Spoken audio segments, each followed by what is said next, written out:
Mr. Speaker, I rise today to address the terrible precedent set in our country 4 days ago. Using the justice system to engage in a politically driven prosecution and now conviction of a major political party nominee running for president, especially on the charges brought against Donald Trump, should gravely concern every member of this body as well as every American across our country, whether they be Republican or Democrat, for Donald Trump or against him. Regardless of one's opinion of the current Republican nominee, we'd be well served to remember the long and cherished tradition we have in this country of settling our political differences at the ballot box. For nearly 2.5 centuries, our nation's elected leaders have properly resisted the temptation to oppose their political rivals through the weaponization of our justice system. Equal justice for all, and an overall trust in our justice system is fundamental to who we are as Americans. And those who would destroy that hard-earned trust just to score cheap political points should be held accountable. As an attorney, I can tell you that May 30th will be among the more infamous dates in American history. The facts behind these flimsy charges against President Trump were already examined by prosecutors nearly a decade ago, resulting in the conclusion that the facts did not support criminal charges. Last Friday's verdict was clearly the result of a prosecution in search of a crime.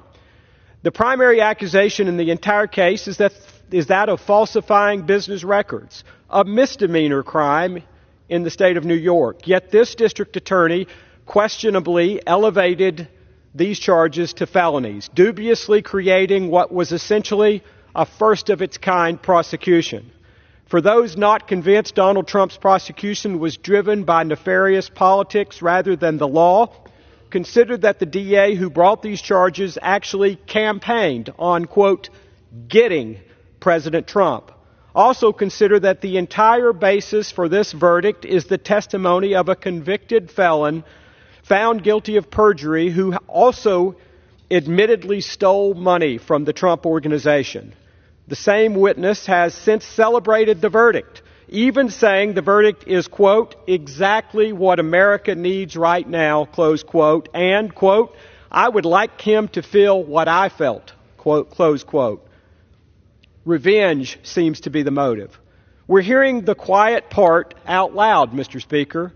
It's often said by my friends on the other side of the aisle that no one is above the law. I agree. But no one is below the law either. I hear from countless Tennesseans who are outraged not only by the lack of merit in this case, but also the timing. We are 6 months away from an election. They sense we have devolved into a two-tier justice system, and they want the madness to end. We must restore normal discourse in our country. Impeachment is a word used far too often in this body. I feared this would happen when the Democratic majority decided to take the extreme step of impeaching our former president twice. Now, a remedy provided by our founders and meant to be rare is becoming commonplace. We cannot allow the Department of Justice to be trivialized as well. Our founders envisioned the possibility that a president could be harassed by political opponents, which is why I continue to argue in favor of immunity for this type of prosecution. Impeachment is the tool the Congress has to hold our chief executives accountable. Elections are the tool for them to be accountable to we the people.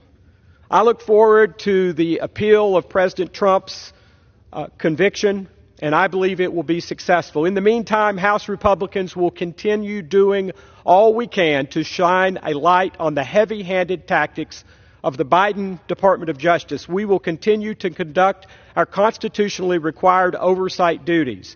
But ultimately, I believe the first step in restoring public trust will come this fall in the elections when the American people make the ultimate decision, and I believe will re-elect President Donald Trump. Thank you, Mr. Speaker, and I yield back.